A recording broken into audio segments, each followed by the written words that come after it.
તો જૂનાગઢમાં પટેલ કેળવણી મંડળ સંચાલિત કન્યા છાત્રાલય વિવાદમાં આવ્યું છે। છાત્રાલયમાં રહેતી દીકરીઓની સલામતી અને સુરક્ષા અંગે વાલીઓ દ્વારા ગંભીર આક્ષેપો કરવામાં આવ્યા છે। વાલીઓના કહેવા મુજબ છાત્રાલયમાં યોગ્ય દેખરેખના અભાવે વિના રોકટોક છોકરાઓ અંદર પ્રવેશ કરી જાય છે, જેનાથી દીકરીઓની સુરક્ષા સામે મોટો પ્રશ્ન ઊભો થયો છે। આ સમગ્ર મામલે છાત્રાલયના પ્રમુખ અને ટ્રસ્ટી મંડળ જવાબદારીઓમાંથી છટકી રહ્યા હોવાનો પણ આક્ષેપ સામે આવ્યો છે। વાલીઓએ જણાવ્યું કે આ ઘટના ખરેખર બની હતી। આ મામલો પોલીસ સ્ટેશન સુધી પહોંચ્યો હતો। જો કે સંસ્થાની બદનામી ન થાય તે હેતુથી વાલીઓએ અંતે ફરિયાદ કરવાનું ટાળ્યું। બીજી તરફ છાત્રાલયના ટ્રસ્ટી મંડળ દ્વારા તમામ આક્ષેપોને નકારી કાઢવામાં આવ્યા છે। ટ્રસ્ટીઓનું કહેવું છે કે આ ઘટના અંગે વાલી મીટિંગ યોજાઈ અને દીકરાએ પોતે જ વાલીઓને બોલાવ્યા। સાથે સાથે આ સમગ્ર મામલાને સંસ્થાને બદનામ કરવાનું કાવતરું હોવાનું પણ ટ્રસ્ટી મંડળે જણાવ્યું।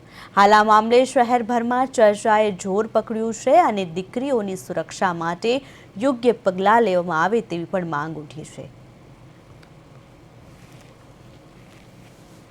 21 તારીખે વાલી ને બધાય મળવા દીકરીને ગયા હતા અને બનાવ બન્યો। દીકરો અંદર કોકાવાળા તત્વો ગળી ગયા, એને અમે પકડીને બધાએ પોલીસ થાણે હાજર કર્યો। તે પછી બનાવ બન્યા પછી બધું 24 તારીખે ટ્રસ્ટી મંડળના મંડળનાઓને અમને ફોન કર્યો, એટલે અમે 3 જણા ત્યાં ગયા।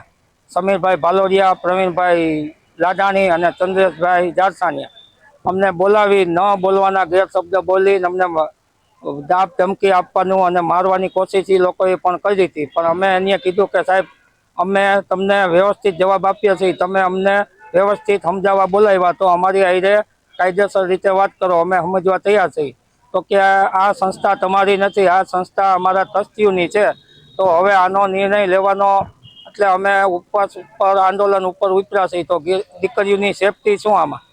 એ સદંતર ખોટી વાત છે।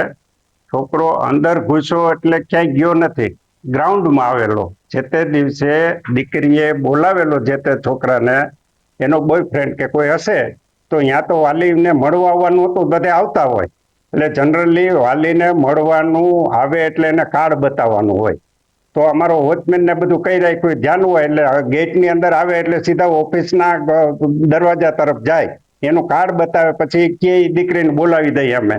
પણ એ છોકરો ત્યાં જવાનું બદલે આગળ વધ્યો, એટલે અમારો વોચમેનને ડાઉટ ગયો કે આ કોઈક બીજો અજાણ્યો કોઈક વ્યક્તિ લાગે। પણ છતાં વોચમેનની મર્યાદા હોય, વાલીને અપમાન થાય એવું ન થાય એટલા માટે થઈને કોઈ બેન નીકળ્યા, વાલી બેન, એને પૂછ્યું કે તમે આ ભાઈ જાય છે, મને ડાઉટ છે। તો એને પૂછ્યું કે ભાઈ આ કોણ છે, તારી બેન છે કોઈ? તો કે એને કઈ મીંડો ગભરાઈ ગયો ભાઈ, તો એને દોડીને ભાગ્યો બહાર દરવાજા બહાર। એટલે અમારો વોચમેન વાંહે દોડ્યો, એટલે બેને વાંહે દોડ્યા। તો મીનવાઇલ દોડીને બહાર નીકળો, પોલીસ સાદા ડ્રેસમાં બહાર ઊભી હશે। તો આ દોડતા ભાગ્યા એટલે પોલીસે જ એમને પકડી લીધો।